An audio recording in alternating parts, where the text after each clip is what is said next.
This is one of my other God of War statues that I have. This is the only bust that I have, not only of Kratos and God of War, but out of any of the statues that I do have. This is made by Gaming Heads. It is limited to 100 of the black painted ones. There's another one where he is painted white, his traditional color. I believe those are limited to 500, but this is number 34 out of 100. So we're going to go through a couple of categories on this, rate this on what I think of it, and give it an overall score at the end. And I'll take the camera off the tripod and get some close-ups to get better detail so you can see more of the things that I like and dislike about the statue.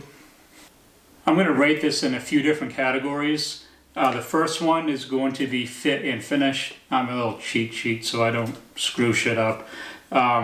The fit and finish will include things such as detail on the statue, the assembly, and the fitment. That won't really apply to this one. There is no assembly, there is no fitment. So that's kind of a category that we're really not going to worry about for this review. And fit and finish also covers the paint. And the other category I'm going to rate this on will be presence and wow factor. And that includes how well does it display. When you walk into a collection room, how much presence does this make out of all the other statues? Does it display well with other ones? Do you walk in and are you immediately drawn to this statue? Or are there other things that pull your attention if this was in with other collectibles as well? And the last category will be the overall score.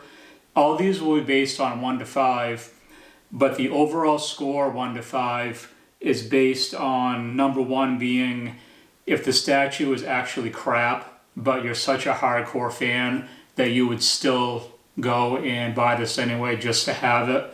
Number 2 is if it has some flaws, either with the sculpt or the paint or the fitment. Overall, it's still okay, but some people may not be able to look past that as far as being able to spend the money to buy this. Number 3 would be a good solid overall statue. May have a couple issues here and there, but overall, no problem buying something like that and have it in the collection. Number 4, no major faults or flaws. Great paint and great sculpt. And a number 5 would be an epic must-have piece. Absolutely perfect. Everything as far as paint, sculpt, presence, displayability, fitment, just 5s across the board. So we'll take the camera off the mount and we'll get some close-ups and discuss some things with the statue. Starting on the base, it does have some pretty cool Roman and Greek symbols around this part here. It's a nice little touch to the base. It gives it a little bit more to it. And the base itself is this Roman pillar or a Greek pillar, whichever you would like to call it.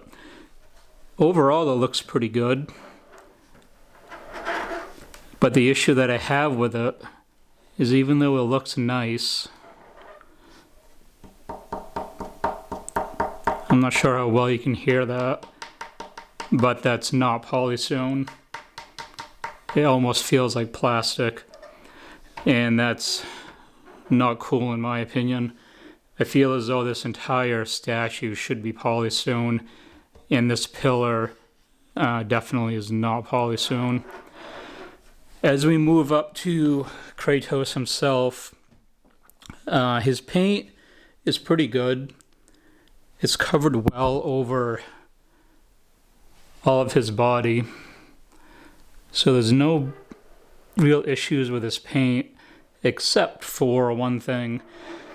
I bought this through Gaming Heads. This is where you get this bust from, and it's advertised as this red stripe being glow-in-the-dark paint, and I can 100% tell you that the red stripe does not glow in the dark. I've tested it out and not even close. So that's a big, not only issue, but they shouldn't put that in the statue description if that's not what it actually does. His face sculpt is really nice. The paint on it is good, just like the rest of the body.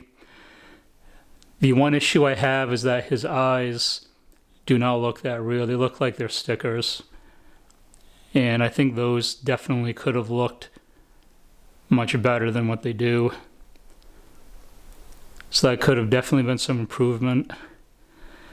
The rest of his head is good. Back side of the statue. His ear sculpt is really good too, actually. They did do a good job on that, so give them credit for that. The back, really not much to it. Just the back side of the statue.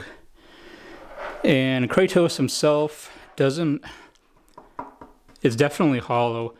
I mean, I'm not a polystone expert. I guess this was made out of polystone, as far as I can tell.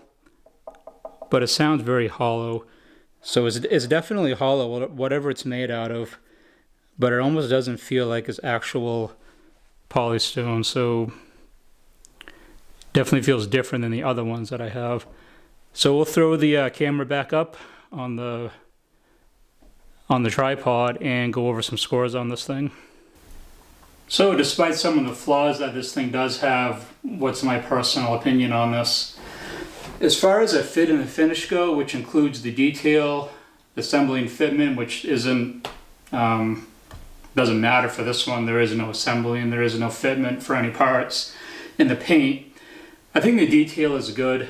The only thing that I really knock is his eyes looking like they're stickers, but his face sculpt and his ears look really good. So overall, I give that a 3. If his eyes looked more real and looked like they were actual eyes and painted really well, I probably would put it up to a 4, but I just can't do that with the eyes looking off like they do. Plus the fact that the base, it just doesn't feel like it's polystone. It feels like it's something else. I can't really wrap my head around what to call it. I'm not an expert on what a lot of these statues are made out of, but what I can tell you is it doesn't feel solid. Like I have a Doomsday review that I've done, and that thing is solid as friggin' hell, and you can tell it's so much different than the hollow feeling and sound that this has in his body and in the base. So with that, I can't give it more than a 3. So that's where the fit and finish stand. Presence and wow factor, it does look pretty damn cool. I'll give it that. I definitely have other pieces that are on order or that I currently own that I think pull more attention in a collection than what this would. In a room by itself, this probably does really well. But as your collection expands and you get more pieces, this starts to fall further down on the list of how much wow factor and presence that it has. So for that, I would also probably give that a 3. The overall score, it's hard because a 4 and a 5, definitely not. Definitely not a 4 and a 5. So it's between a 2 and a 3. 2 being it has some issues that some people can get past, and 3 being a good, solid overall statue. Despite its flaws, I still give it a 3. It's only because the sculpt is pretty good and the paint is pretty good on it. I think those two overcome some of the other flaws that it does have, being the material and the eyes looking like they're Fisher-Price stickers on a $20 toy that you pull off the shelf at Walmart. So, I mean, this isn't my favorite God of War piece. I did a review on God of War Ascension statue on the last review. I'll link the playlist for all my statue reviews at the end of this video. And that's a much better piece than this one in my opinion. I also have some other God of War stuff on order, and I'll be covering those in the next video or two. I'm not sure what order I'm going to put these in yet, but the next video will be additional God of War pieces through Prime 1 that I have on order. And even though it won't be a review yet because I don't have the pieces in hand, it's just to let you know what I have on order, so you know what's coming up for a future video when I get to that point of them actually getting shipped and getting here. But, you know, that's it. That's my list, and overall I give this thing a 3. So 3 on the fit and finish, 3 on the presence and wow factor, and 3 for an overall score. It's solid, good all-around statue, but by no means does it pull a 4 or 5 for a review. So that's my opinion. If you have one of these, I think it's a pretty cool piece. There is only 100 of these made in the black, and I have number 34, as I said earlier. So it is pretty rare. Just the quality isn't quite there. If this was one of 100 and it was a custom piece and phenomenal base and detail all throughout, it would definitely pull a much higher score, but it doesn't quite make it there. So if you've seen this on the Game & Heads website and you're thinking about getting it, if you're a God of War fan, it's worth the $600, but it definitely has its few issues, at least in my opinion. But that's it for the video. I don't want to drag this out any longer. I will link the playlist for all the other statue reviews that I've done and orders that I have on place already. So thank you for watching, and until next time.